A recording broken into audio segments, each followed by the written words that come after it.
Bismillahirrahmanirrahim.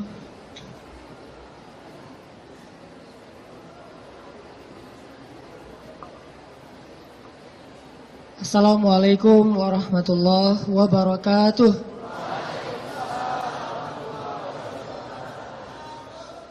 Alhamdulillahirabbil alamin. Alhamdulillahilladzi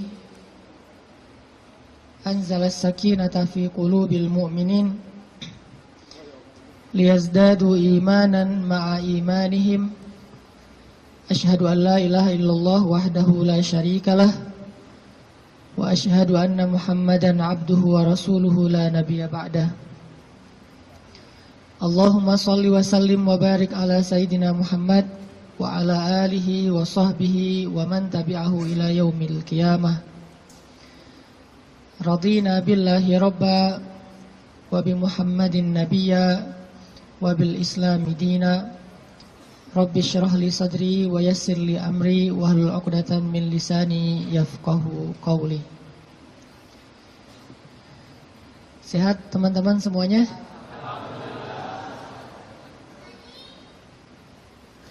Kapan insyaallah? Akad maksudnya? Boleh saya tanya dulu, siapa yang baru nikah?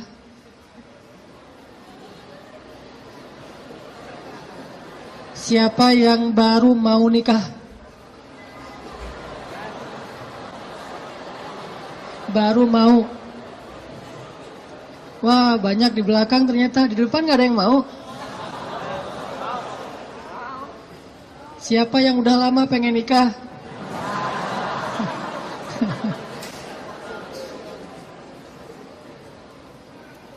Kalau nikah tuh jangan kepengen ya.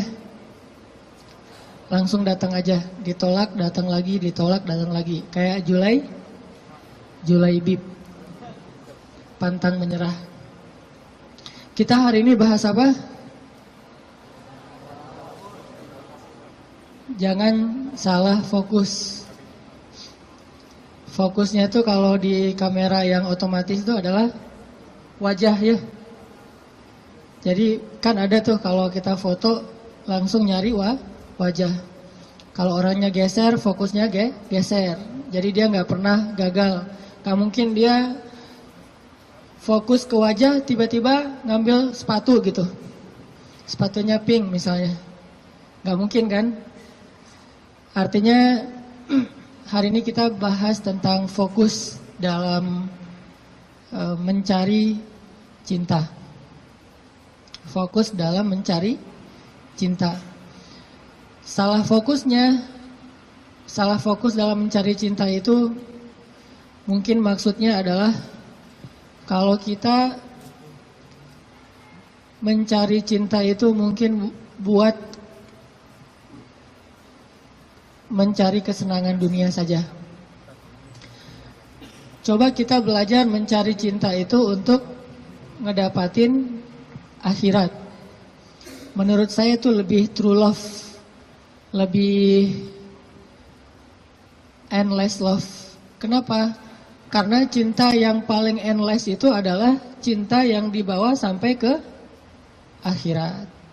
Jadi cinta di dunia dan di akhirat. Tapi sebelum kita menemukan cinta-cinta apapun dalam hidup kita, coba kita belajar ngedapetin cinta Allah Subhanahu wa ta'ala. Karena Allah lah yang pemilik segala cinta. Kalau Allah udah cinta kepada hambanya, maka Allah Subhanahu wa ta'ala akan menitipkan rasa cinta di dalam hati semua hambanya untuk orang yang dia cintai. Kalau Allah cinta sama kita, Allah akan titipkan rasa cinta kepada semua makhluk agar mencintai kita. Tapi kalau Allah nggak cinta kepada seseorang, Allah cabut rasa cinta dari semua makhluk, sehingga nggak ada yang mencintai kita kecuali karena hawa nafsu. Jadi kalau kita pengen ngedapetin cinta sejati, cintailah dulu dan raih pula cinta pemilik hati, yaitu Allah Subhanahu wa ta'ala. Jadi hari ini kita akan coba bahas tentang jangan salah fokus dalam mencari cinta. Oke, saya akan angkat kisah cinta Nabi Musa alaihissalam. Ada di surat apa teman-teman? Kisah cinta Nabi Musa. Nabi Musa pernah jatuh cinta? Pernah, kepada istrinya. Tahu nggak cerita Nabi Musa ketika pertama ketemu sama pasangannya, sama istrinya?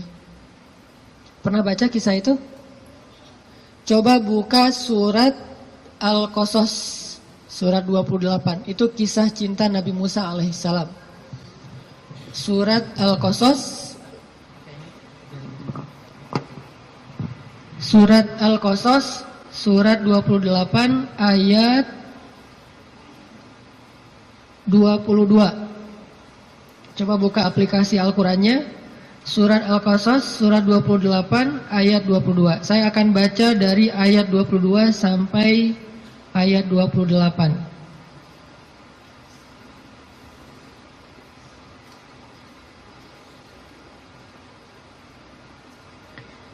Surat Al-Qasas ayat 22 sampai 28. A'udzu billahi minasy syaithanir rajim.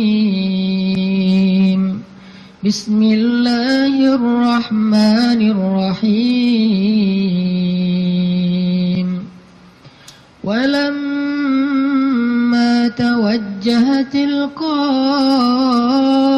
Madyana qala 'asa rabbi an yahdiyani عسى ربي أن يهديني سواء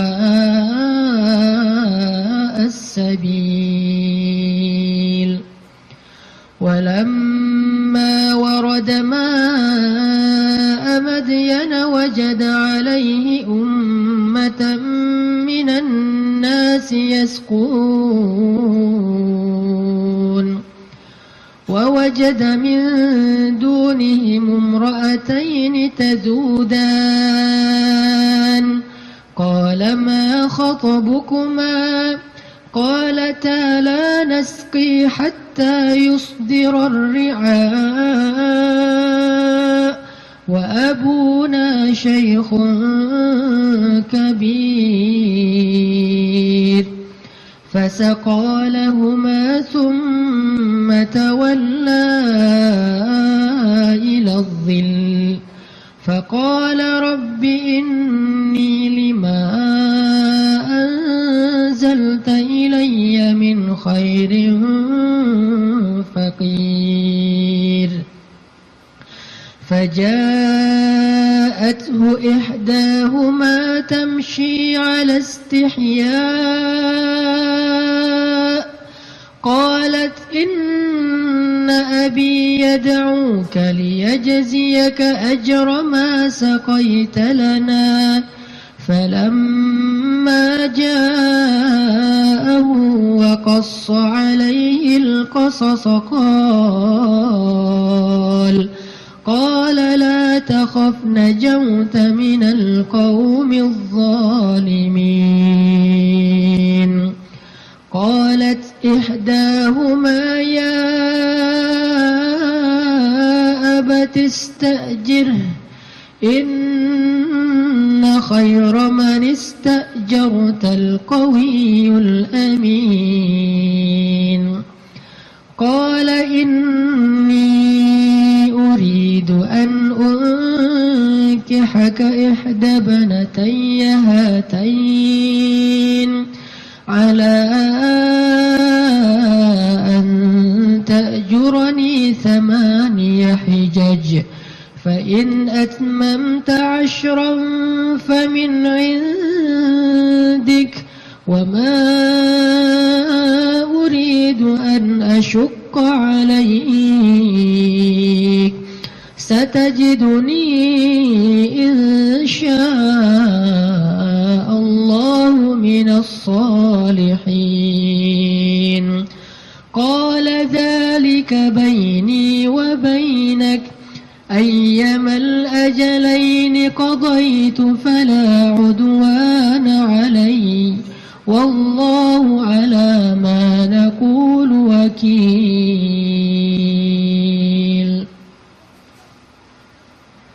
Dan ketika Musa menghadap ke arah negeri Madian, ia berdoa, semoga Tuhanku membimbingku ke jalan yang benar. Lalu saat ia sampai di sebuah sumber air di negeri Madian itu, ia menjumpai di sana sekumpulan orang yang sedang memberi minum kepada ternaknya. Dan ia melihat di belakang orang banyak itu dua perempuan yang sedang menambat ternak mereka. Musa bertanya, apa yang kalian butuhkan? Kedua perempuan itu menjawab, kami tidak dapat memberi minuman ternak kami sebelum penggembala-penggembala itu memulangkan ternak mereka, sedangkan ayah kami adalah orang tua yang sudah lanjut usianya. Lalu Musa menolong mereka dengan memberi minuman ternak itu. Kemudian dia kembali ke tempat teduh lalu berdoa, ya Tuhanku, sesungguhnya aku sangat membutuhkan suatu kebaikan yang turun darimu kepadaku.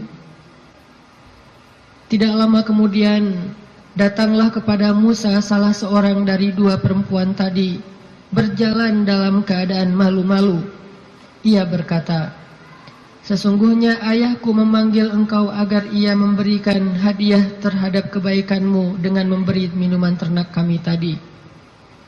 Maka tatkala Musa bertemu dengan ayah perempuan itu dan menceritakan kepadanya cerita tentang dirinya, laki-laki itu berkata, janganlah kamu khawatir, kamu telah selamat dari orang-orang yang zalim itu atau Fir'aun. Lalu salah seorang dari kedua perempuan itu berkata, wahai ayahku, ambillah ia sebagai pekerja kepada kita.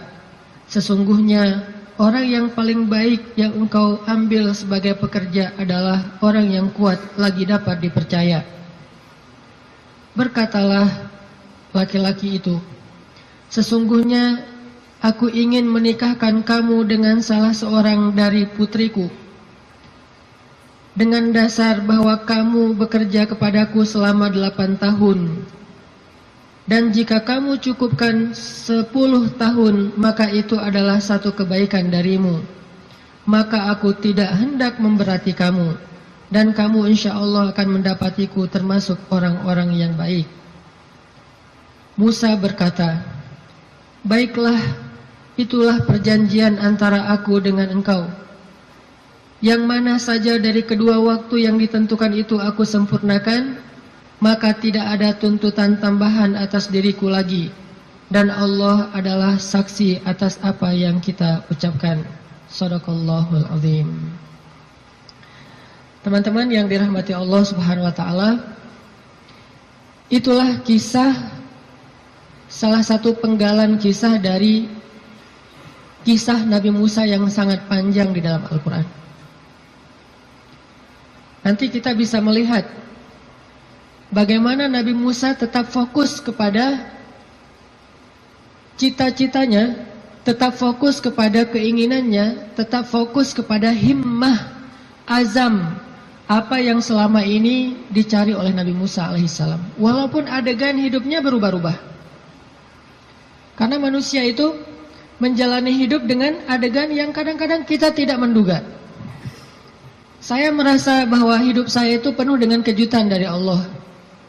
Saya orang Aceh asli, anak dari orang tua yang mungkin bukan orang kaya, tapi tiba-tiba Allah mentakdirkan saya kuliah di Mesir. Lalu pulang dari Mesir saya tinggal di Bandung. Sampai hari ini banyak adegan dalam hidup kita itu, banyak hal yang kita nggak pernah menduga. Adegan hidup bisa berubah, tetapi azam harus tetap ada di dalam diri kita, di dalam hati kita. Sehingga adegan-adegan yang kita alami, apakah itu adegan sekolah, belajar, adegan menikah, adegan bekerja, adegan berteman, semua adegan dalam hidup kita itu harusnya menjadi sebuah potensi, kekuatan, dan penyemangat buat kita mendapatkan apa yang sudah terazam dalam hati kita. Gak boleh cita-cita kita itu berubah gara-gara adegan berubah. Gak boleh harapan kita itu berubah gara-gara situasi berubah. Harusnya harapan kita itu kepada Allah Subhanahu wa Ta'ala tidak berubah sama sekali, walaupun hidup kita terus dinamis, berubah-ubah sesuai dengan kondisi, tetapi harapannya tetap sama. Kayak ibarat tadi orang pengen nikah, udah aja fokus nikah. Kalau dia bekerja, niatnya bekerja supaya bisa mempersiapkan mahar yang layak buat calon kekasih. Apa mahar yang layak? Minimal mah 1 miliar, 1 villa, ya, mobil Alphard. Setuju yang di belakang?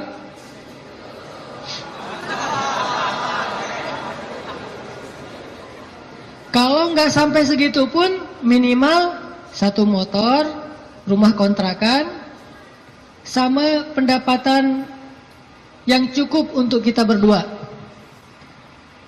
Yang saya sebut dengan cukup, kadang-kadang cukup itu lebih baik daripada lebih loh. Benar nggak? Cukup lebih baik daripada lebih. Kalau kita lebih, kita akan beli piring 2, gelas 2, tempat tidur 2. Nggak seru kan? Justru karena cukup, kita beli piring 1, makan sepiring berdua. Gelas 1, minum segelas berdua. Jadi nggak ada cerita gelas papa, gelas mama. Yang ada adalah gelas kita. Kan suka ada tuh di rumah-rumah gelas papa, gelas mama kan ya. Beli di supermarket, ditulis jelas itu. Ini punya siapa, udah di tag masing-masing. Kalau mama salah ngambil gelas papa dipakai sama mama, nanti diminta tukar. Mah, itu gelasnya papa. Oh ya, maaf pak, salah, balik. Akhirnya mamanya minum kopi, papanya minum teh misalnya. Kebalik kan? Harusnya gelas itu 1 berdua.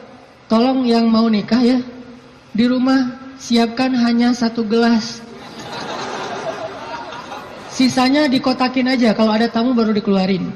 Yang kita pakai sehari-hari hanya 1 gelas. Itu cinta yang nyunnah. Karena Nabi minum hanya dari gelas yang bekas diminum oleh Aisyah. Kecuali kalau aku agak-agak susah ya. Kalau misalnya gelas, Nabi itu Aisyah minum. Setelah selesai Aisyah minum, Nabi akan lihat mana bekas bibirnya Aisyah. Maka Nabi persis akan minum dari bekas bibirnya Aisyah. Masih mikir mau nikah? Kerja untuk mempersiapkan mahar yang layak, nafkah yang cukup. Sekolah untuk belajar bagaimana menjadi suami atau istri yang soleh-solihah. Jadi apapun adegannya, dia jadikan sebagai potensi, semangat, dan kebaikan untuk dia raih apa yang dia harapkan. Itulah Musa alaihissalam. Dia punya sebuah azam. Dia punya sebuah cita-cita, ingin membebaskan Bani Israel dari perbudakannya Fir'aun. Ingin melakukan revolusi di negeri Mesir. Ingin mengajarkan kepada Bani Israel La ilaha illallah.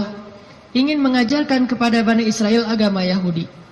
Sehingga adegan dia menikah pun, dia mencari seorang perempuan yang bisa mendukung dakwahnya. Jadi dia bukan mencari seorang perempuan yang hanya dia senangi saja. Bukan mencari seorang calon istri yang hanya ngeklik doang tuh di hatinya. Tapi dia mencari calon istri, selain ngeklik di hatinya, calon istri ini juga bisa melengkapi dia, menyempurnakan dia, dan menolong dia dalam segala urusan dakwah di jalan Allah Subhanahu wa Ta'ala. Ini namanya fokus. Jadi salah satu yang ditanya itu adalah, mungkin di antara CV yang perlu diketahui, siap enggak kalau ternyata suaminya ini aktivis dakwah? Siap enggak kalau suaminya ini misalnya harus aktif berdakwah, kadang-kadang berkorban dengan harta keluarga untuk kepentingan dakwah? Seperti Rasulullah SAW berdakwah didukung oleh Khadijah. Sungguh kalau tidak ada Khadijah, kayaknya dakwah Nabi itu juga bakalan banyak sekali masalah. Untung Allah Subhanahu wa taala memberikan pendukung pertama buat Rasulullah justru yang berasal dari rumahnya sendiri, kekasih sejatinya Rasulullah, yaitu Khadijah. Sehingga ketika Nabi berdakwah, yang mendukung dakwahnya Nabi itu justru Khadijah. Bayangin kalau Nabi berdakwah, justru yang memusuhi dakwah Nabi adalah istrinya sendiri, itu berat banget. Kayak Nabi Lut dan Nabi Nuh alaihissalam. Itu yang paling berat. Makanya kalau kita tadi baca di dalam surat Al-Qasas, kisah dakwah, kisah cintanya Nabi Musa alaihissalam dimulai dari kalimat yang ada di ayat 22, Asa Rabbi ayyahdiani sawa as-sabil. Semoga Tuhanku akan membimbingku ke jalan yang lurus. Artinya Nabi Musa itu berserah diri kepada Allah. Ya Allah, kalau engkau pertemukan saya kepada seorang calon istri saya, pertemukanlah dengan seorang perempuan yang membuat saya tetap di jalanmu. Kalau engkau memberi saya pekerjaan dan rezeki, berilah saya pekerjaan yang membuat saya tetap di jalanmu. Kalau engkau memberikan saya teman dan sahabat, berikanlah saya sahabat dan teman yang membuat saya tetap di jalanmu. Intinya, sawa asbil, ihdinas siratal mustaqim. Itu fokusnya Nabi Musa. Gak pengen gara-gara cinta, akhirnya keluar dari sawa as-sabil. Gara-gara perasaan, akhirnya keluar dari siratal mustaqim. Ini fokusnya Nabi Musa. Cinta anugerah dari Allah, tapi jangan sampai anugerah itu menjauhkan kita justru dari pemberinya. Ini fokus Nabi Musa. Asa Rabbi ayyahdiani sawa as-sabil. Jadi kalau saya nanti ketemu keluarga baru, mudah-mudahan keluarga itu keluarga yang bisa membantu saya untuk terus berada di sawa as-sabil. Kalau saya ketemu calon suami, mudah-mudahan suami itu yang membimbing saya. Waj'alna lil muttaqina imama, membimbing saya tetap di sawa as-sabil, di jalan yang Allah ridhoi. Ini fokus. Dan kalau kita fokus di sawa as-sabil, gak usah khawatir, Allah punya banyak rencana baik untuk kita. Wa yamkurun wa yamkurullah, wallahu khairul makirin. Siapapun boleh punya rencana untuk menghalangi kita, tapi Allah adalah sebaik-baik pembuat rencana. Udah ikutin aja sawa as-sabil. Fokus di jalan yang lurus. Sawa itu bahasa lainnya istiwa. Atau dalam bahasa Arab kadang-kadang orang Arab suka nyebut dengan istilah khatul istiwa. Terus jadi bahasa Indonesia katulistiwa. Itu bahasa Arab. Katulistiwa itu dari kalimat khatul istiwa. Khat artinya garis, istiwa artinya lurus, garis lurus. Katulis, karena kita nggak bisa bilang kha jadinya ka. Khadijah jadinya Khadijah. Sama kayak misalnya orang Sunda nggak bisa bilang ain jadinya e. Ketika Nabi SAW manggil Aisyah, panggilan Aisyah siapa? Aish. Sampai di Sunda jadinya Eis. Itu bahasa Arab. Aish jadinya Eis. Jadi Eis itu aslinya Eisah. Aisyah. Tetaplah di sawa as-sabil, tetaplah di jalan Allah yang lurus. Enggak usah berbelok. Enggak usah keluar dari garis itu. Kalau udah terlanjur keluar, buru-buru balik. Karena Allah cuma memberikan jaminan kebaikan bagi orang yang tetap berada di sawa as-sabil. Kalau dia keluar dari situ, Allah sudah tidak menjamin apapun. Kalau kita pengen hidup kita dijamin sama Allah, nggak bakalan kecewa, dikasih banyak kejutan, surprise yang luar biasa, gampang sebetulnya caranya. Tetaplah di sawa as-sabil, nggak usah melenceng. Kalau kita udah tetap di sawa as-sabil, tunggu aja, terus berjalan di setiap beberapa titik, nanti kita akan temukan Allah menyediakan surprise buat kita sebagaimana Allah sediakan untuk Musa alaihissalam. Sawa as-sabil. Musa berjalan dari Mesir ke Yordania. Yordania waktu itu masih dinamai dengan istilah Madian. Sekarang jadi Yordania. jalan ke Madian, ke Yordania. Dan Musa tidak punya bekal sama sekali. Musa pelarian dari Mesir gara-gara nggak sengaja dorong orang mati kan? Jadi ceritanya di Mesir ada laki-laki Bani Israel bertengkar dengan laki-laki Kipti. Kipti itu Egyptian, orang asli Mesir. Waktu itu yang salah orang Kipti, sombong dan menghina laki-laki Bani Israel, mencurangi dia. Akhirnya protes nih, ribut. Datang Musa, tanya, ada apa ini? Diceritakan masalahnya, akhirnya Musa mengingatkan laki-laki Kipti dengan cara mendorong. Kamu jangan gitu, mati. Cuma digituin doang gitu, bayangin Musa. Ini jawara Mesir ya, Musa. Kalau di kita mungkin ada jawara Depok, jawara Bekasi, jawara Betawi kan ya. Ternyata jawaranya para nabi itu salah satunya Musa. Itu jawara nabi banget loh. Terkenal lah Musa secara fisiknya paling gagah. Six pack. Pokoknya fisik Musa itu paling ideal aja. Sampai Bani Israel cemburu sama fisik Musa. Saking cemburunya Bani Israel kepada fisik Musa, akhirnya mereka ngejelek-jelekin Musa. Tahu nggak kenapa Musa selalu pakai bajunya tertutup? Nggak pernah pakai misalnya baju yang ketat atau cuma pakai celana doang biar nunjukin badannya bagus. Tahu nggak kenapa? Kenapa kata Bani Israel? Karena dia itu punya penyakit kulit. Difitnah Nabi Musa oleh Bani Israel. Saking Nabi Musa tertutup. Akhirnya Allah membebaskan Nabi Musa dari fitnah itu. Suatu saat Nabi Musa lagi mandi di sebuah oasis. Dia naruh bajunya di atas batu. Dia hanya mandi pakai celana. Dan itu bukan aurat bagi laki-laki. Karena badannya bukan aurat, perut bukan aurat. Dia mandi nih. Begitu selesai mandi, mau ngambil baju, ternyata batunya udah pindah. Nabi Musa ambil kayak semacam galah gitu, dia tarik bajunya pakai galah. Pas dia mau narik bajunya pakai galah, batunya lari, membawa kabur bajumu Musa. Itu disebutin di akhir surat Al-Ahzab loh. Ini bukan dongeng, kisah Al-Quran. Walaupun kisahnya pendek, tapi ditafsirkan oleh hadis Nabi. Batunya lari tuh, bawa kabur bajunya Nabi Musa. Sehingga Nabi Musa ngejar-ngejar batu itu sambil mengatakan, hajar, thawbi, hajar, thawbi, hajar. Baju saya dibawa lari batu. Kan susah kan, baju batu.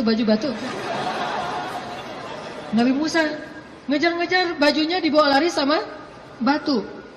Kemana batu itu lari bawa baju Nabi Musa? Ke tempat-tempat orang Bani Israel ngumpul. Cari mana skatepark. Dia ke skatepark. Skateparknya Bani Israel. Jadi anak-anak Bani Israel lagi main skate gitu. Batu lari. Wah, dijadikan obstacle gitu. Wah, ngetrik gitu ya. Ngetrik di atas batu.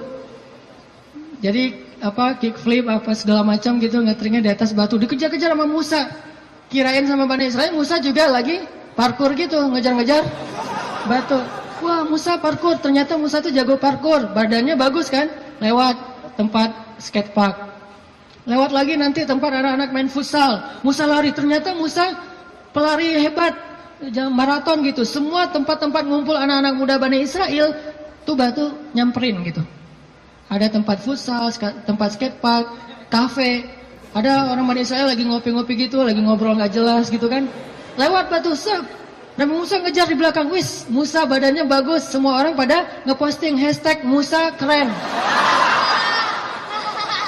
Viral aja. Jadi viral bahwa Musa itu ternyata badannya keren banget. Di mana-mana di repost, jadilah selebgram. Followersnya nambah. Followers apa? Bani Israel yang kagum kepada Musa. Ini bahasa saya analogikan dengan kekitaan ya. Ini hanya analogi. Udah gitu, batu itu ternyata berhenti di tengah pasar Bani Israel. Berhenti di tengah pasar. Udah lari jauh, akhirnya berhenti. Musa datang ngambil baju langsung dipakai karena malu. Walaupun bukan aurat, Musa itu menjaga diri. Gak mau mentang-mentang badannya bagus tunjukin ke cewek-cewek. Nanti cewek, selfie misalnya. Musa itu seorang nabi, terjaga. Dia gak mau kayak gitu. Kita belum juga six pack, baru two pack lah ya. Udah pamer, posting, langsung posting. Udah gitu edit dikit biar jadi three packs. Musa udah six pack masih ngejaga biar orang-orang tidak jadi fitnah pakai bajunya. Habis pakai baju karena marah sama batu, Akhirnya dipukul tuh batu sama Musa sampai batu itu retak. Bayangin, batu gede loh. Ada yang pernah pukul batu retak? Batu bata kali ya. Batu beneran nih, retak, dan tangan Musa biasa-biasa aja. Itu kekuatan Musa, makanya dorong orang dikit mati. Mungkin kalau sekarang Musa itu kayak MMA lah ya, mixed martial art gitu. Jadi bisa semua jenis bela diri.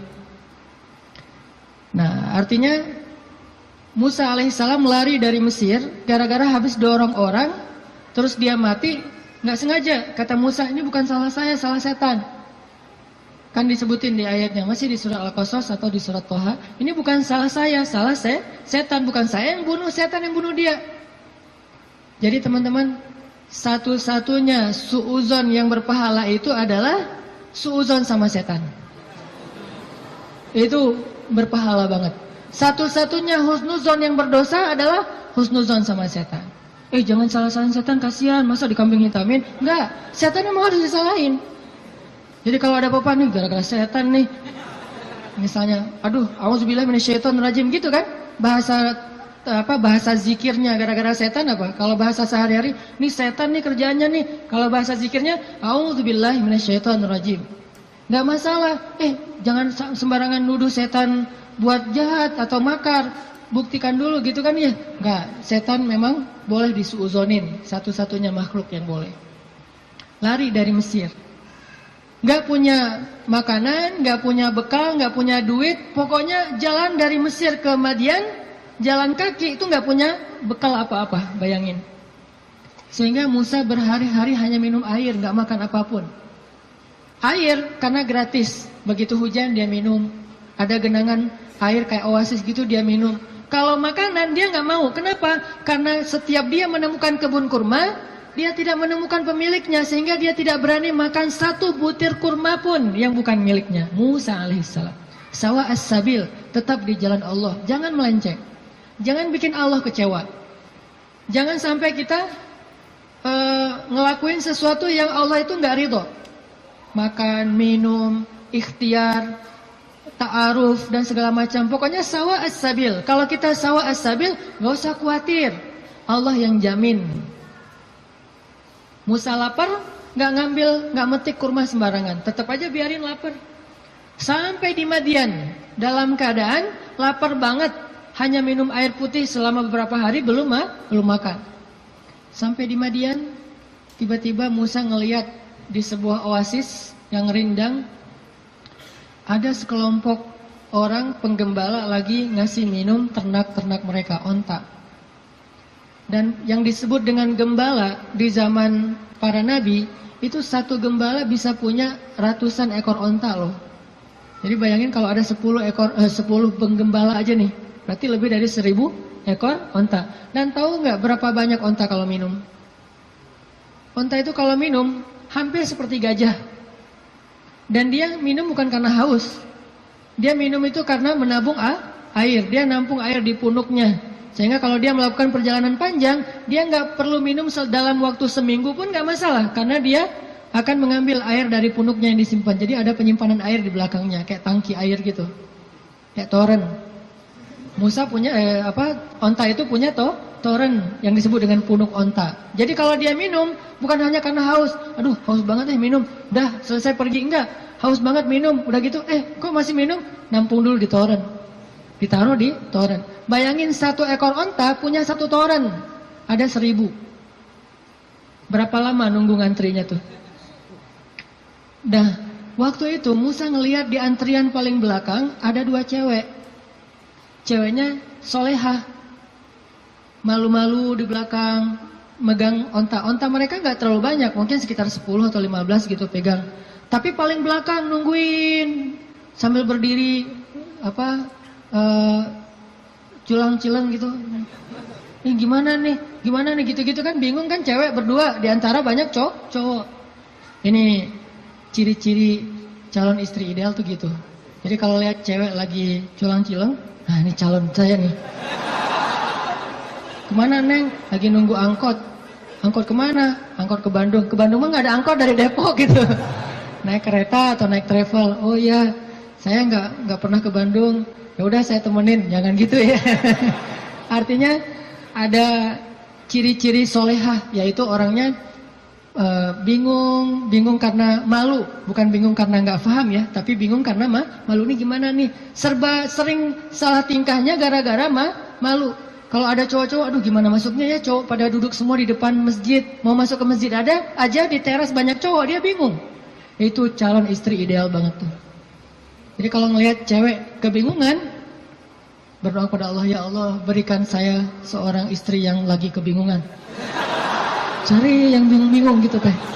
Karena yang bingung itu pasti rasa malunya besar, kehormatannya luar biasa, menjaga diri. Kalau dia nggak menjaga diri mungkin nggak akan terlalu kebingungan. Dia akan walaupun nggak semua yang berani, yang cekatan itu berarti bukan orang soleha, bukan.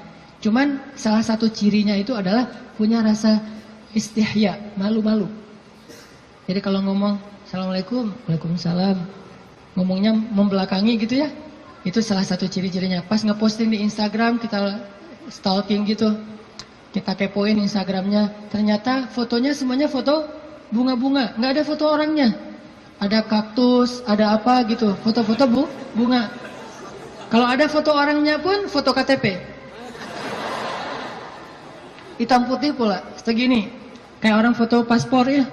Kalau pakai kacamata suruh buka kacamatanya, terus disuruh deketin matanya, melotot lagi, baru difoto, posting di Instagram foto. Kalau gitu berarti beda lagi nih karakternya. Karakter yang istrinya Musa malu-malu di belakang, duduk aja berdua, nungguin. Akhirnya karena ngelihat ini perempuan kok ngantri berdua, Musa samperin. Datang Musa nanya, "Ma khatbukuma?" Segitu doang pertanyaannya, jadi jangan panjang-panjang. Jangan nanya nomor handphone, jangan nanya akun Instagramnya apa, jangan basa-basi segala macam, jangan tiba-tiba pura-pura salah nomor telepon yang nyasar. Nanya aja, "Ma khatbukuma?" Ada apa? Kenapa kayak gini? Kenapa di belakang? Kenapa? Bahasa sederhananya adalah kenapa kalian berdiri saja di sini? Ma khatbukuma? Apa masalah kalian? Kedua perempuan ini terus bilang, kami tuh pengen ngasih minum ternak kami, tapi nggak bisa, soalnya laki-laki itu banyak yang ngerumunin air, dan kami nggak enak kalau mau desak-desakan dengan mereka. Sedangkan ayah kami sudah tua, nggak bisa memberikan minuman ternak. Musa melihat perempuan ini butuh pertolongan, akhirnya Musa ngambil ternaknya. Nggak banyak ngomong. Emang ternaknya namanya siapa? Salah tanya lagi kan ya. Basa-basinya lebay, salah. Udah aja ambil ternaknya, kemudian dibawa oleh Musa, diberi minum. Bayangin Musa yang dalam keadaan capek banget, lapar, perjalanan jauh, masih sanggup memberi minum ternak. Dan dulu cara ngasih minum ternak, itu ngambil timba, timbanya tuh kayak ember, kalau di kita ember, kalau orang Arab nyebutnya timba.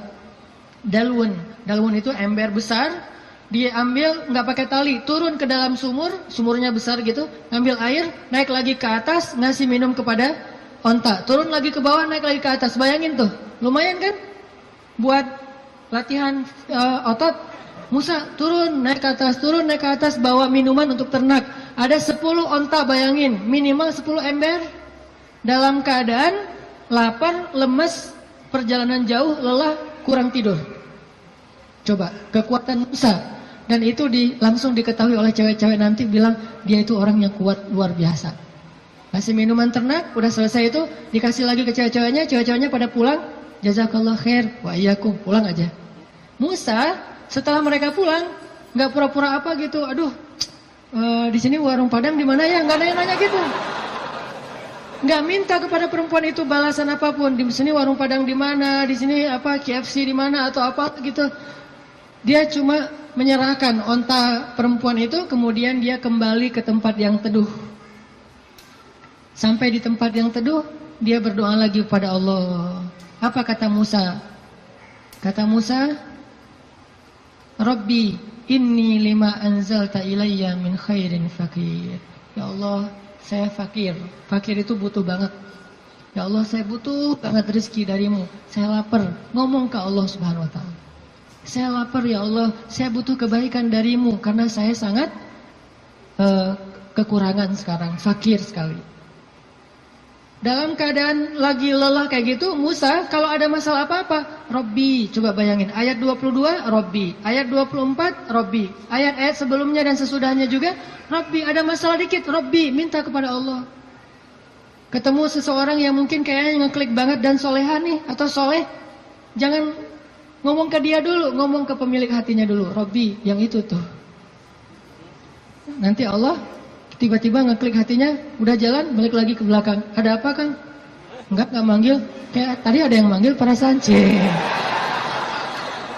Ternyata yang manggil bukan suara, tapi hati, perasaannya yang manggil. Oh, ya, kita kan nggak mau malu-maluin cewek ya. Jadi yang ngomong kayak gitu tuh kita, oh iya saya tadi manggil, mau nanya, ini kalau mau misalnya masjid yang terdekat di mana ya? Tanya masjid kita sih, biar sore gitu ya. Masjid terdekat di mana? Oh, masjid ya, saya pengen sholat jamaah. Saya nggak bisa sih kalau nggak sholat jamaah, orangnya gimana gitu. Mulai kan ya, sholat jamaah. Oh ya, ada di situ di dekat balai kota. Oh iya, di situ juga banyak warung kok. Enggak, saya mah hari ini puasa. Malah hari Jumat gitu ya. Hari Jumat puasa. Jadi soleh banget lah ya intinya. Musa balik kepada tempat teduh, berdoa kepada Allah. Jadi kalau ada masalah lapar, doa. Kesasar, doa. Bingung, doa. Apapun, ilahi. Robbi, itu sawa as-sabil. Kalau kita mau makan satu buah korma di sebuah kebun, mintanya kepada pemilik kebun. Pak, boleh saya minta satu butir korma? Minta kepada dia. Tapi kalau kita lapar, minta kepada Allah. Allah itu pemilik alam semesta. Bukan cuma satu kebun kurma, tetapi langit dan bumi milik Allah. Minta kepada pemiliknya. Robbi. Baru setelah itu ikhtiar kepada makhluk. Awalnya ikhtiar ke langit, baru kemudian ikhtiar di bumi. Jadi, teman-teman, pesan moral pertama adalah, kalau kita pengen ditolong oleh Allah, kalau kita pengen Allah kasih banyak kejutan, kalau kita pengen hidup kita itu penuh dengan kebaikan, pesan moral pertamanya adalah sawa as-sabil. Jangan keluar dari jalan Allah Subhanahu wa taala. Jalan Allah itu artinya syariat. Syariat itu dalam bahasa Arab artinya jalan hidup, the way of life, yaitu Islam. Jangan keluar dari jalan Allah. Tetap aja di situ. Pasti Allah kasih. Kalau pengen pas kita berjalan tiba-tiba ada kejutan dari langit, sawa as-sabil, tetap di situ, jangan kecewain Allah. Jangan sampai Allah Subhanahu wa taala ngelihat kita ngeposting sesuatu yang Allah nggak suka. Bayangin kalau Allah udah unfollow, semua akan unfollow. Tiba-tiba akun kita jadi kosong, nggak ada followers. Apa arti Allah unfollow? Bara'atum minallah. Awal surat At-Taubah. Allah berlepas tangan. Berlepas tangan bahasa sosmednya unfollow. Lebih parah lagi kalau Allah sudah ngeblok. Khatamallahu ala qulubihim. Udah unfollow, diblok pula. Jadi kita japri nggak masuk, contrengnya cuma satu, udah diblok. Kita telepon, dialihkan ke nomor yang lain. Kita DM nggak masuk juga, artinya kita diblok. Request nggak di respon. Artinya jangan sampai Allah ngelihat postingan kita yang keluar dari apa yang Allah izinkan, sehingga akhirnya Allah nanti unfollow kita, ngeblok kita, menjauh dari kita, berpaling dari kita. Siapa lagi yang bisa menolong kita setelah Allah? Ini pesan moral pertama tuh, tetap sawa as-sabil. Apapun masalah kita, dalam pekerjaan, dimanapun sulit, jangan sampai kita melanggar. Jangan sampai kita pakai jalan pintas. Jodoh juga gitu, gimana pun sulit jangan pakai jalan pintas. Rezeki, jodoh, sekolah, belajar, keluarga, teman, apapun, sakit, sawa as-sabil. Nanti Allah akan nyediain buat kita hal-hal yang kejutan. Pesan moral kedua, selama kita sawa as-sabil, terus minta sama Allah. Karena berdoa itu walaupun belum dikabulkan, tetap dia ibadah. Doa itu ibadah, teman-teman. Jadi kalau ada orang yang bilang, jangan banyak-banyak doa, malu sama Allah, mending kita beramal aja. Berarti dia nggak paham. Kalau doa itu dalam Islam, sama seperti orang sholat sunnah 2 rakaat. Makin dia banyak berdoa, makin Allah sayang sama dia. Beda dengan manusia, kalau kita banyak minta, dia jadi kewalahan, jadi malas, tebal gitu. Minta aja nih orang. Kalau dengan manusia kita banyak minta, dia menjauh. Kalau Allah kita banyak minta, Allah mendekat. Allah senang kepada hamba yang meminta. Masalah sepele, garam kata Nabi. Mintalah kepada Allah walaupun cuma garam. Jadi lagi masak, duh gak ada garam. Ya Allah, garam. Minta sama Allah, udah gitu baru beli di warung. Minta dulu, kenapa minta kok beli di warung? Karena bisa jadi kalau kita hanya membeli garam di warung lalu kita masak, kita tidak dapat pahala doa. Sedangkan kalau kita berdoa dulu baru beli garam, kita dapat garam plus pahala doa dan Allah kasih keberkahan di dalam garam itu. Siapa tahu pas lagi datang ke warung beli garam, yang nungguin warung si Neng. Bukan emaknya ya. Mau beli garam, oh kenapa masak kurang garam ya? Tadi minta sama Allah, ya udah gratis aja deh gitu. Bisa. Atau bisa juga, udah besok-besok gak usah masak sendiri, biar saya masakin. Kode keras ya. Tapi gak mungkin juga kayak gitu. Artinya teman-teman, minta sama Allah. Ada masalah dikit, ya Allah. Coba, ini benar-benar jadi kayak habit kita ya. Ya Allah itu jadi habit, ya Allah, ya Allah. Dikit-dikit, ya Allah, dikit-dikit, ya Allah. Dan Allah tuh senang banget digituin. Gak repot sama sekali. Walaupun Allah itu sibuk, tapi Allah gak repot. Kulla yawmin huwa fi sya'n, fabi'ayyi ala'i rabbikuma tukadziban. Setiap hari Allah itu sibuk. Arti sibuk, sibuk memberikan apa yang diminta oleh hamba-hambanya. Sibuk mengurus hambanya. Emang Allah senang kok ngurus kita.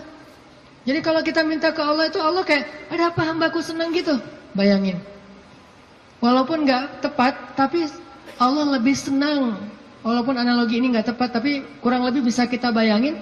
Allah itu lebih senang kepada hambanya yang meminta kepadanya daripada seorang pelayan di sebuah restoran, di sebuah kafe, yang ketika kita minta sesuatu dia tersenyum, dia ada apa Pak, langsung nyatet, langsung dikirim ordernya. Allah lebih senang dari itu. Dan salah satu di antara Nabi yang paling suka berdoa kepada Allah itu siapa teman-teman? Nabi Ibrahim.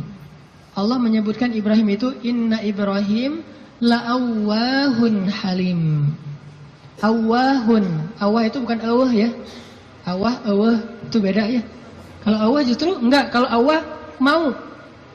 Awwahun artinya da'a, suka berdoa. Ibrahim itu ada masalah dikit, ya Rabbi, doa.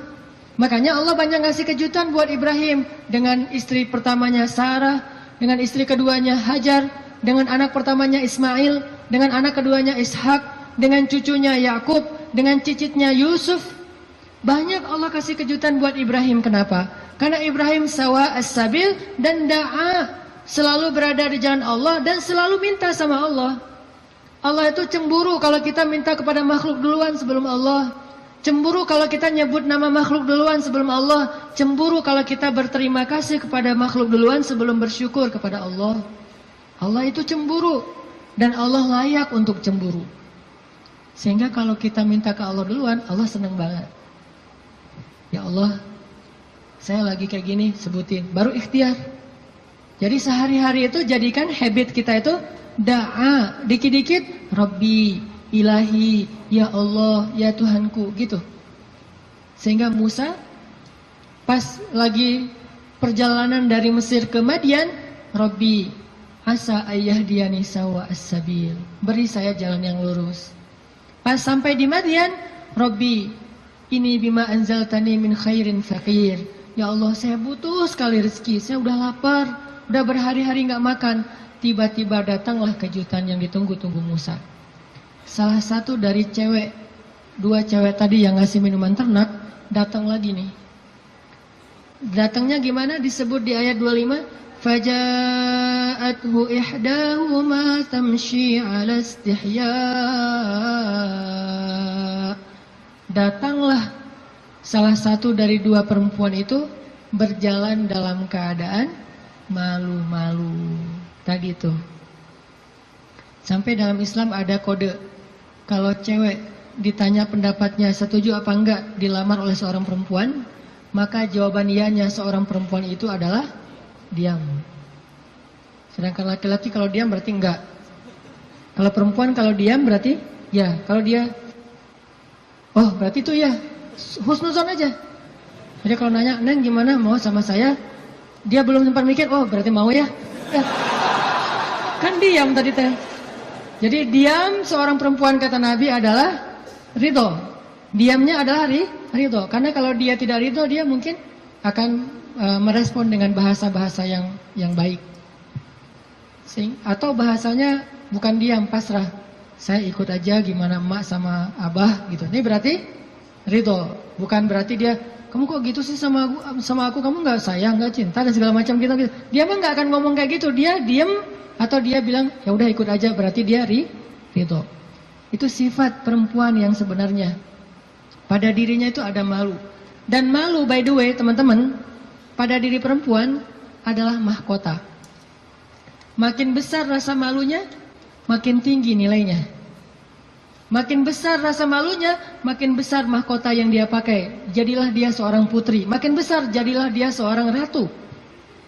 Mahkotanya perempuan yang solihah adalah istihya, punya sifat malu-malu, nggak pakai in. Malu-malu aja, malu-malu, kemana-mana malu, malu-malu. Itu mahkotanya perempuan. Walaupun bukan berarti ketika yang ada perempuan nggak malu dia berani gitu, nggak punya mahkota, bukan. Ini hanya salah satunya. Dan tetap itu kebaikan. Kalau dia nggak terlalu besar dominan dengan sifat malu, mungkin dia dominan dengan sifat yang lain. Tapi yang jelas sifat malu ini kebaikan. Kata Nabi, kalau tidak punya malu, maka seseorang akan lakukan apa yang dia suka.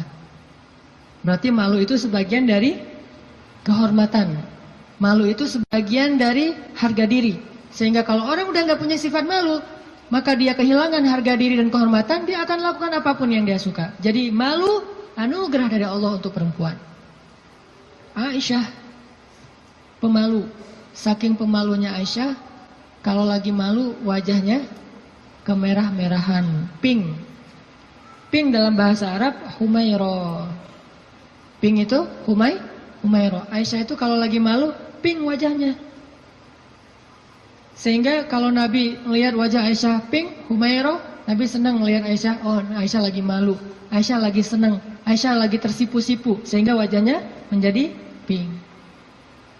Aisyah itu seorang perempuan yang sangat pemalu, sama dengan Maryam, sama dengan Khadijah, sama dengan Fatimah, perempuan yang sangat pemalu. Coba teman-teman renungkan kisah gimana pemalunya Aisyah.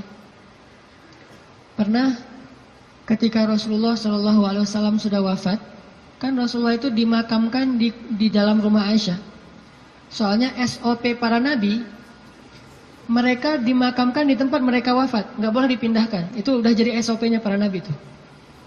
Jadi kalau meninggalnya di sini, ya udah di sini dimakamin, nggak boleh ke pemakaman khusus tempat lain atau pemakaman umum, nggak boleh. Jadi karena Rasulullah wafatnya di atas pangkuan Aisyah di kamarnya, maka kamar itu jadi tempat Rasulullah dimakamkan, makam di situ, dibuat kayak ruangan.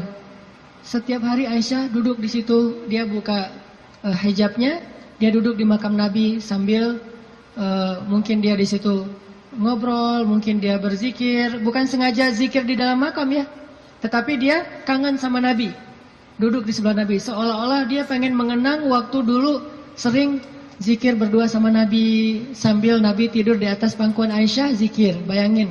Kalau kita zikir jomblo itu duduk, beda ya zikir jomblo sama zikir orang udah nikah. Kalau jomblo zikirnya duduk, tiba-tiba ngeblak ke belakang gitu ya. Kalau udah nikah, zikirnya nggak perlu ngeblak ke belakang, zikirnya sambil berbaring di atas pangkuan kekasihnya. Atau kadang-kadang zikirnya sambil bersandar, jadi punggung dengan punggung, satu menghadap ke utara, satu menghadap ke selatan. Sama-sama memberikan punggungnya jadi kayak kursi gitu, bersandar kepada kekasihnya, zikir. Nanti pas sudah beberapa menit lihat, wah kamu 1000, saya baru 200. Ngapain aja kamu kok 200? Ngahuleng gitu ya, mikirin kamu, jadi zikirnya 200. Berarti yang zikirnya 1000, kamu mikirin apa? Saya ingat Allah. Lah kamu kenapa 200? Saya ingat kamu. Romantis dalam zikir. Artinya Aisyah tuh teringat masa-masa zikir dengan Rasul, sholat sunnah bareng dengan Rasul. Kan saya sering cerita tuh, Rasulullah kalau malam tahajud, beliau sholat tahajud sendiri dulu, nggak ngebangunin Aisyah. Kenapa? Karena tahajud Nabi itu di atas standar manusia biasa. Kalau ngebangunin Aisyah, kasihan, nggak akan kuat Aisyah. Ini sayangnya Nabi kepada Aisyah, sampai dalam bab ibadah aja diringankan, selama tidak melanggar syariat. Nabi nggak mau ngeberatin Aisyah sholat tahajud bareng dengan Nabi. Aisyah, tahajud yuk. Hayu, kata Aisyah. 1 rakaat Al-Baqarah, Ali Imran, An-Nisa, Al-Maidah, Al-An'am. Siapa yang kuat? Nggak usah Aisyah, Abdullah ibnu Mas'ud aja pernah jadi makmum dadakan di belakang Nabi, itu hampir batal sholatnya. Wah, Nabi lagi sholat tahajud, nggak makmumin udah aja makmumin. Nabi baca Alif Lam Mim, Dzalikal Kitabul La Raiba Fi. Abdullah masih antang-antang aja. Lama-lama kok udah setengah juz ya perasaannya. 1 juz, 2 juz, sampai selesai Al-Baqarah. Mulai ini Abdullah curiga nih, Masuk lagi Alif Lam Mim, Ali Imran. Masuk lagi Ya Ayuhan Nas, An-Nisa. Masuk lagi Al-Maidah. Masuk Al-An'am, 7 juz 1 rakaat. 7 juz 1 rakaat. Kita 1 rakaat 7 surat. An-Nas, Al-Falaq, Al-Ikhlas. Dari ujung aja pokoknya 7 surat. Ini 7 juz 1 rakaat. Atau kadang-kadang kita 7 rakaat 1 surat, yaitu Al-Ikhlas terus. Asal sholat pasti Al-Ikhlas. Walaupun kalau dia membaca Al-Ikhlas itu karena cinta kepada surat itu, dia akan masuk surga dengan surah Al-Ikhlas. Masalahnya kita benar nggak sih cinta ke Al-Ikhlas? Kan kita suka pakai hadis sahabat itu ya. Ada sahabat kalau ngeimamin pasti bacanya Al-Ikhlas tuh kan. Sahabat aja bacanya Al-Ikhlas mulu. Sampai dilaporin ke Nabi, ya Rasulullah, dia tuh kalau ngimamin kurang variatif, Kurang variatif gimana? Ayatnya monoton, Al-Ikhlas saja nggak ganti-ganti. Dipanggil sama Nabi, kenapa kamu bacanya kok Al-Ikhlas saja nggak yang lain? Ya Rasulullah, saya cinta dengan surat itu. Nah di surat itu disebutin sifat-sifat Allah. Nabi tersenyum mengatakan, kamu masuk surga karena apa yang kamu cintai. Pertanyaannya, kita gitu atau ada modus lain? Al-Ikhlas itu nggak perlu mikir dan cepat kan? Jadi bukan karena cinta banget dengan Al-Ikhlas. Ini harus jujur nih. Nabi sholat tahajud. Udah selesai tahajud, baru ngebangunin Aisyah pas witir. Jadi Aisyah itu diajak sholatnya pas witir. Aisyah, witir yuk. Kan Aisyah manja-manja gitu kan ya. Susah bangunnya, akhirnya dipercikin air di wajahnya sama Nabi. Kan saya sering bilang, percikan air ke wajah calon kita. Kalau belum ada latihan pakai guling dulu. Guling di latihan. Biar pas mercikinnya itu enak gitu. Kalau ini ada lebih rezeki sedikit, beli nano spray. Kan enak tuh malam-malam nano sprayan. Jadi masuk ke pori-pori langsung segar gitu. Artinya Rasulullah memercikan air ke wajah Aisyah. Ayo Aisyah tahajud. Akhirnya witir bareng. Setelah selesai witir, kan Nabi itu kalau sholat tahajud itu ini ada tutorial tahajud ala Rasulullah ya. Kan tahajud bebas sebetulnya, tapi Rasulullah juga punya style sendiri tahajudnya. Sahabat-sahabat masing-masing punya style. Ada tahajud di atas atap. Siapa itu? Bilal. Bilal kalau tahajud pasti di atas atap rumah. Umar kalau tahajud pasti depan rumah. Bukan di dalam rumah, di depan. Dia keluar dari rumahnya, tahajud di depan rumah. Bacanya kenceng-kenceng. Bismillahirrahmanirrahim. Satu Madinah bangun gara-gara suara Umar. Kalau Abu Bakar tahajudnya di musolanya sendiri, khusyuk sendiri, nggak mau ketahuan orang. Ini gayanya beda-beda. Gue dengan gaya gue gitu ya. Umar di depan rumah, Bilal di atas atap, Abu Bakar sendiri di dalam mihrab. Rasulullah juga punya style. Style tahajud Nabi gimana? Beliau tidur, tahajud, witir, tidur, subuh. Jadi sebelum subuh beliau tidur dulu. Cuman tidur yang keduanya Nabi bersandar biasanya. Kalau nggak bersandar di tiang, di dinding, bersandar kepada Aisyah. Itu tahajud ala Rasulullah. Nggak mungkin kita ngikutin sunnah ini kalau belum banyak sunnah yang kita nggak bisa ngikutin kalau belum nikah, teman-teman. Jadi Nabi SAW itu dengan Aisyah kalau tahajud membangunkan Aisyah dan tidak membiarkan Aisyah. Artinya Nabi SAW mengajarkan kepada kita bagaimana beliau memperlakukan istrinya, bagaimana rumah tangga beliau, yang itu kemudian menjadi kebaikan kepada Allah. Jadi mendapatkan istri untuk lebih dekat kepada Allah, biar bisa tahajud bareng. Coba bayangin teman-teman, kita pengen nikah, kenapa kamu pengen cepat-cepat nikah? Karena pengen buka puasa berdua. Bentar lagi Ramadan nih, masa puasa sahur masih sendiri kan? Kenapa kamu pengen nikah? Pengen tahajud berdua. Kenapa kamu pengen nikah? Pengen ngaji berdua, store hafalan. Suaminya hafal surat Al-Ikhlas, store gitu ke istrinya. Kan baru hijrah, Al-Ikhlas dulu kan? Al-Fatihah, Al-Ikhlas. Nanti istrinya store. Store-nya apa? Surah Al-Isra. Ternyata istrinya hafizah. Ya, suaminya baru hijrah. Jadi Al-Ikhlas versus Al-Isra. Beda banget kan? Al-Ikhlas juga masih banyak salah, kulawahan gak lewat-lewat gitu. Atau kuliah ayyuhal kafirun gak khatam-khatam, muter. Kan la abudu ma ta'budun terus aja di situ kan? Ini karena belajar, baru belajar. Istrinya udah Al-Isra, Maryam, Toha, Qasas segala macam. Kenapa pengen nikah? Karena pengen bareng mendekat kepada Allah SWT. Itu yang di Musa cari. Akhirnya perempuan itu datang menemui Musa, sebagaimana Aisyah sangat pemalu. Tadi nggak tuntas ceritanya, next time insya Allah. Datanglah perempuan itu kepada Musa bilang, ayahku pengen ngundang kamu dinner di rumah. Itu bahasa kita mah, di dinner atau lunch lah di rumah, makan siang gitu. Kayaknya sih dinner, udah sore soalnya. Makan malam di rumah. Oh iya, jalan nih. Tahu gimana cara jalannya? Musa di depan, cewek itu di belakang. Nggak dibalik, cewek di depan, Musa di belakang. Nggak. Etika jalan laki-laki perempuan yang belum muhrim, perempuan di belakang, laki-laki di depan. Supaya apa? Supaya tidak melihat bagaimana cara jalannya. Terus kan Musa nggak tahu rumahnya kemana, gampang, tinggal di Sherlock aja. Kalau nggak Sherlock, kitanya yang jadi Google Map gitu, jadi kayak Waze gitu. Belok kanan, turn right, turn left, after one gitu. Tinggal Musa belok kanan, belok kiri. Yang penting Musanya di depan, perempuan itu di belakang. Dan itu etika yang luar biasa. Sehingga perempuan ini menyimpulkan, laki-laki ini selain kuat, ternyata amanah, nggak caper, nggak sok-sok dekat gitu. Kan kita lagi di perjalanan, daripada kamu diganggu orang biar aku jagain. Nggak, Musa itu orang yang sangat amanah. Jadi kalau belum nikah aja dia sangat jaga, jangan sampai membuat perempuan ini tercela, apalagi setelah menikah. Sampai di rumah, cewek ini ngomong ke ayahnya, ya, abah, bapak gitu ya, ya abati. Itu laki-laki itu kuat dan amanah loh. Kalau ayah butuh pekerja, kayaknya dia yang paling tepat jadi pekerja di rumah kita. Ini sebetulnya kode. Perempuan kalau ngomong dengan bahasa kayak gini, berarti dia perhatian. Kalau dia udah bisa menyimpulkan dia kuat, dia amanah, dia tepat sebagai pekerja, berarti dia perhatian. Kalau enggak dia nggak akan ngasih komentar.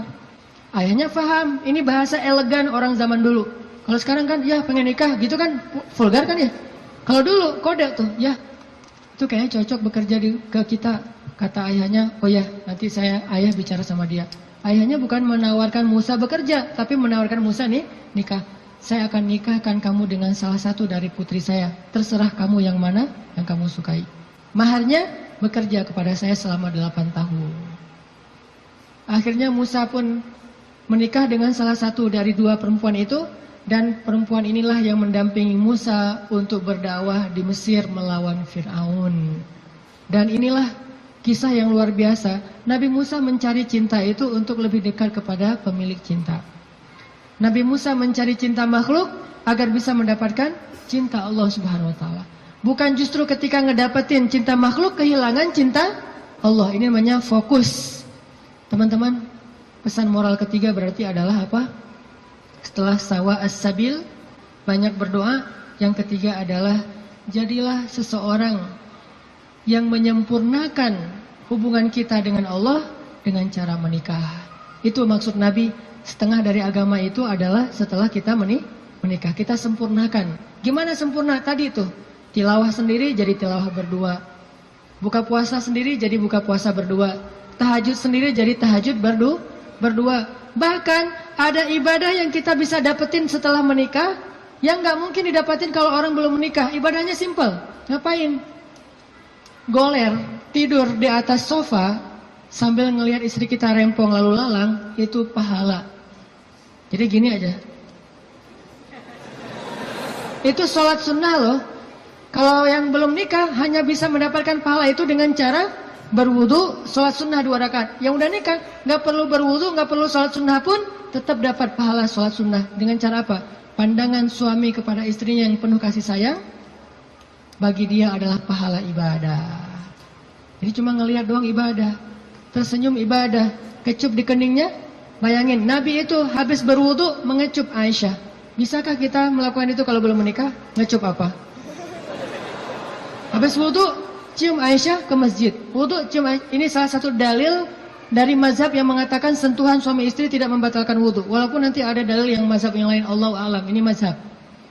Tapi Nabi beberapa kali habis berwudu kecup Aisyah ke masjid. Wudu kecup Aisyah. Jadi kalau udah Nabi wudu, Aisyah udah siap-siap tuh. Para istri, kalau suaminya lagi berwudu, maka siap-siaplah kalian, karena sebentar lagi dia akan ke masjid dan lupa mengecup gitu. Biasanya kalau habis wudu Nabi itu ngecup istrinya, dikecup di keningnya atau di pipinya ke masjid, kecup kening pipi ke masjid. Itu sunnah pahala yang tidak didapatkan kecuali dengan menikah. Setengah dari agama itu ada di dalam pernikahan, sisanya ada dalam status jomblo. Setengah-setengah lah ya. Jadi kalau mau utuh, pernah mengalami masa jomblo yang berat gitu, derita jomblo kifarat dosa kan ya. Setelah itu nanti mendapatkan setengahnya lagi setelah saya terima nikahnya Fulanah binti Fulan dan seterusnya.